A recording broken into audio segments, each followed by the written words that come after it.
लोहपुरुष सरदार वल्लभभाई पटेल यांच्या 150व्या जयंतीनिमित्त देशभरात विविध कार्यक्रम। राष्ट्रपती द्रौपदी मुर्मू यांनी नवी दिल्लीत वाहिली आदरांजली।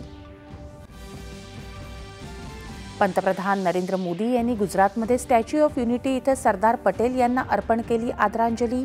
राष्ट्रीय एकता दिवसानिमित्त एकता नगरमध्ये संचलन आणि सांस्कृतिक कार्यक्रम।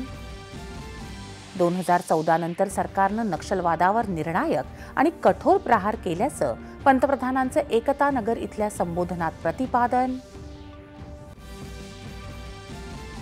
भारतातल्या प्रत्येक घुसखोराला बाहेर काढणारच हा राष्ट्रीय एकता दिवसाचा निर्धार पंतप्रधानांकडून व्यक्त।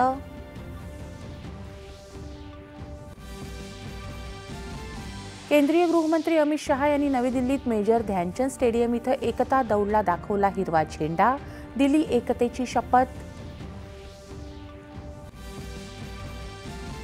मुंबईसह राज्यात ठिकठिकाणी एकता दौड, पोलीस अधिकारी, कलावंत यांच्यासह नागरिकांचा उत्साही सहभाग।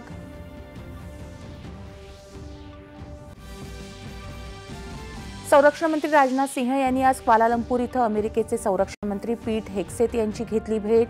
10 वर्षांच्या भारत-अमेरिका संरक्षण पथदर्शी आराखड्यावर स्वाक्षरी।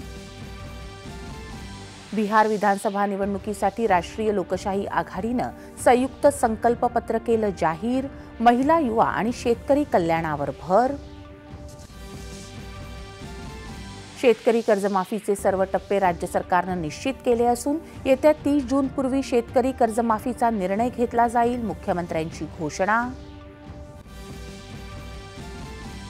आणि आयसीसी महिला विश्वचषक क्रिकेट स्पर्धेत ऑस्ट्रेलियावर मात करून भारत अंतिम फेरीत दाखल।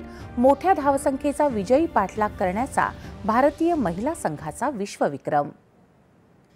नमस्कार, एकच्या बातमीपत्रात मी सोनल